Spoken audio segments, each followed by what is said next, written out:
Ma räägin nüüd ühest human designi osast, millest räägitakse võib-olla natukene vähem kui energiatüübist nagu manifestor, projektor, generaator. aga ma räägin sellest osast, mis seletab päris palju sinu enda kohta ja millist rolli sa oled tulnud siia ellu mängima. ja see on profiil ehk sinu roll ühiskonnas, mis on sulle kõige loomuomasem. ja kui sa oled oma human designi sünnikaardi juba arvutanud, näiteks meie tasuta kalkulaatoris, oled sa näinud mingit numbripaari, näiteks 1, 3, 2, 4, 6, 2 ja sa võib-olla oled mõelnud, et noh, olgu tore number, aga mida see tähendab, kas see on mingi murd või mis värk nagu on? aga sul on tähtis teada, see number ei ole lihtsalt silt.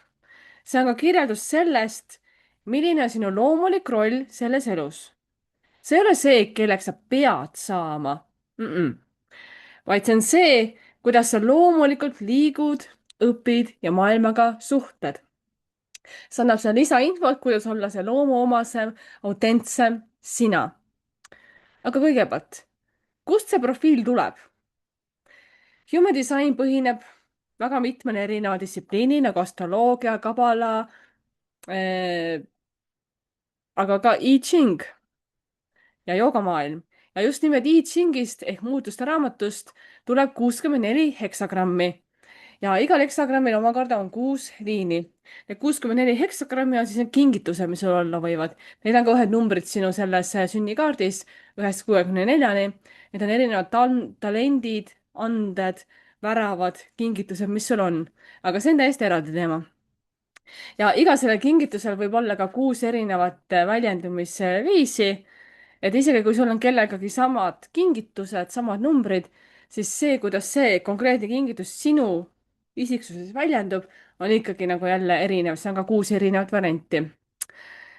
aga ma praegu nendesse 64 kingitusse andesse talenti ei lähe, see on täiesti eraldi väga pikk teema. ma lähen nende 6 liini juurde, mis moodustavad ka sinu profiili. ja sinu profiil tuleb siis 2 liinikohast. üks on see teadlik, see, mida sa iseenda kohta tead. ja teine on alateadlik, see, mida teised näevad, aga sina ise mitte. mitte tingimata. näiteks minu profiil on 2-4, siis see esimene number 2 on teadlik osa, mida mina iseenda kohta tean.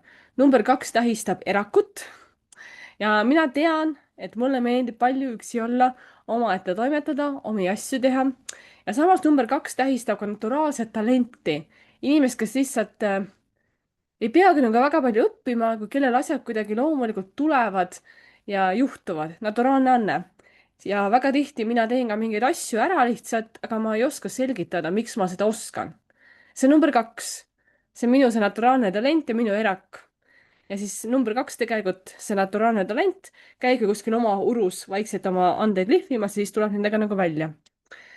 ja minu teine number on number 4. see on minu puhul alateadlik ja see on see, mida teised näevad. ja teised näevad mind kui sellise väga sotsiaalse, seltsiva, suhtleva inimesena. kui mina ise näen ennast erakuna, number 2, siis teised näevad mind rohkem number 4-na, sest 4 on see võrgustiku looja, 4-l on omad inimesed kogu aeg ümberringi, kuid minu enda see teadlik mina on rohkem ikkagi eraku moodi. ja siin toimub ka selline huvitav erinevate energiate põrkumine. ja profiilid kombineeruvad siis 6 erinevast numbrist 1-6-ni ja neid kombinatsioone erinevaid on kokku 12. 12 erinevat profiili, 12 erinevat isiksust ja rolli, mis võivad olla. aga võtame need 6 liini nüüd ükshaaval ette, mida siis omavahel kombineeritakse. liin 1. kui sul on kuskil kas esimene või teine number 1, siis sinus on seda teadlast, seda teadlase vaistu vaimu. sa oled uurija. sa oled see inimene, kes ehitab aluse, kes uurib fakte, teadmisi, tahab tõestust, tõenduspõhisust ja sa oled see siis, kes peab teadma. number 1 liin esindaja tunneb ennast turvaliselt ainult siis, kui tal on piisavalt infot. ja esimese liiniga inimene on ka see, kes enne igat sammu uurib, loeb, valmistub, selline väga-väga nagu põhjalik inimene, tema ei tee midagi uisa-paisa suvaliselt. ja see, et ta niimoodi uurib ja ette valmistub, ei tähenda, et tal oleks hirm. vastupidi, see ongi tema jaoks loomulik viis maailmaga toime tulla. minu jaoks number 2-na see on päris võõras, kuid number 1 jaoks on see nii loomulik, et tema teeb pika süvitsi minema ettevalmistuse. liin number 2 on erak, kellest ma natuke rääkisin ka. kõlab küll paradoksaalselt, aga samas see erak on ka see loomulik talent, kes teeb asju lihtsalt hästi, ilma et ise alati aru saaks, miks ta hästi teeb. ja ta lihtsalt, mingid asjad lihtsalt tulevad ja keegi nagu, et oo, oota, kuidas sa teed, selgita, siis on, ma ei tea, ma lihtsalt teen. number 2 jaoks on hästi keeruline selgitada, miks mingid asjad nagu käivad nii. et number 2 jaoks on lihtsalt nii loomulik midagi ära teha, aga kellelegi teisele õpetada ei pruugi alati osata, ausalt, ma ka ei oska. ja see, mis number 2 jaoks on nagu loomulik, teiste jaoks võib olla täiesti nii, et vau, ma ei saa üldse aru, kuidas see käib, või number 2 on nagu, ma ei tea, lihtne, kõik oskavad ju. ja number 2 ise ei saa aru võib-olla, missugune talent tema sees olemas on. ja number 2 on ka erak. ta vajab üksindust.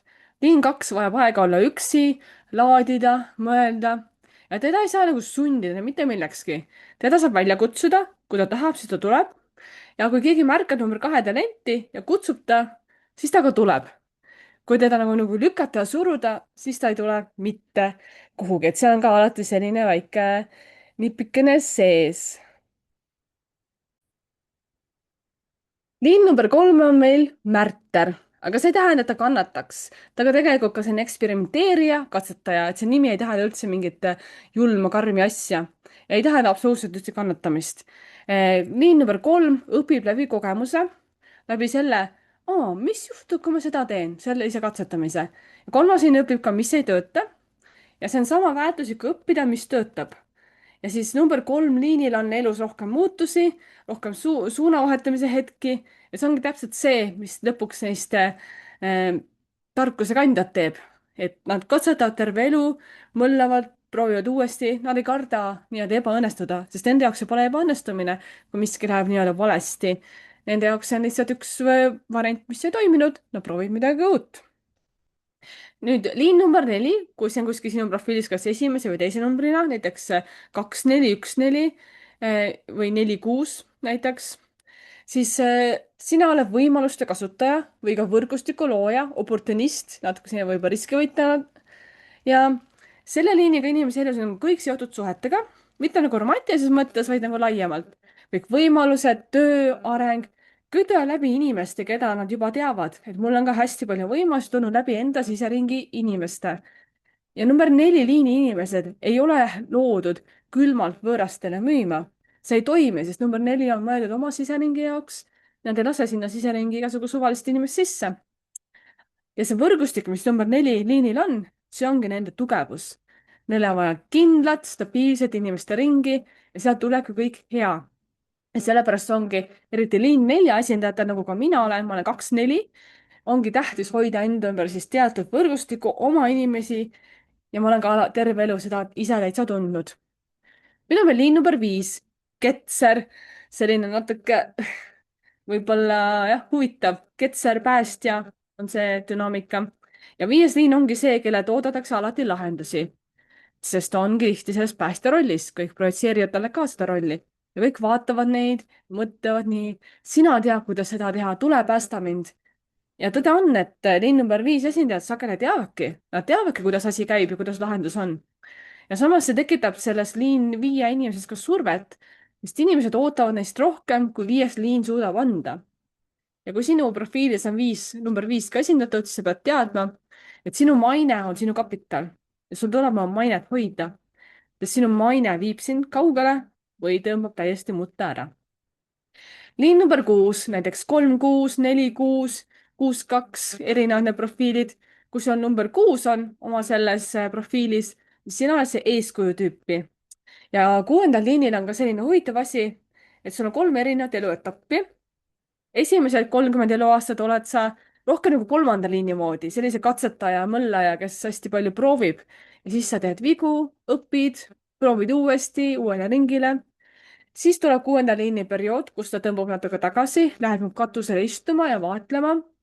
seda räägitakse ka väga palju selles ingliskeelses human disaini maailmas, on the roof. seal katusel ta vaatab, analüüsib, kogub tarkust ja siis lõpuks elu teises pooles tuleb ta seal katuse pealt uuesti alla. ja temast on vahepeal saanud küps eeskuju. ja number 6 liini inimene ongi see, kelle kogemust teised näevad ja kelle juurde tihti tullakse. sest ta on see tõesti tark inimene, kes on läbi elu palju katsetanud ja nüüd on jõudnud sellesse kohta, kus ta saabki oma tarkust jagada. Kui me vaatame neid erinevaid profiili numbreid, kombinatsioone, siis tea seda, et profiil ei ütle kunagi, kas sa oled hea või halb inimene. Ta ei määra su saatust ja ta ei ole ka vabandus millegi tegemiseks või millegi mittetegemiseks. sinu profiil on lihtsalt kirjeldus sellest loomulikust viisist, kuidas sinu energia konkreetselt liigub ja kui sa tahad olla võimalikult loomulikus voolus, siis enda profiili tasub järgida. Sest kui sa tead, kuidas su energia loomulikult liigub, lõpetad sa sellega võitlemise. Ja siis on nagu nii palju mugavam, mõnusam olla. elu ei pea olema piinlemine. kui sa tunned oma human design'i ja elad sellega voolus, siis tuleb nii palju mõnusat elu ja õnne. aga kus siis oma profiil leida, millest ma siin rääkisin ja millest ma lähen edaspidi ka süvitsi? leia näiteks meie endaks.ee tasuta kalkulaatorist, sisesta oma sünniandmed sinna ja sa näed kohe, mis profiil sul on, see on sinu sünnikaardis kirjas ka. ja siin on just tähtis see minuti pealt täpne kellaaeg, sest see mõjutab ka, et milline liin on sul see teadlik, mis on see esimene number ja milline on alateadlik, see teine number. ja kui sa tahad oma profiili põhjalikumalt mõista, siis meie liikmesuses, Human Designi liikmesuses endaks lehel, meil on siin ka eraldi videod iga 12 profiili kohta. nii et tõesti tasub ennast igatpidi tundma, õppida. siin on nii palju kihte ja profiil on 11 paljudest kihtidest ja ma tõesti loodan, et sa tegeled sellega ka.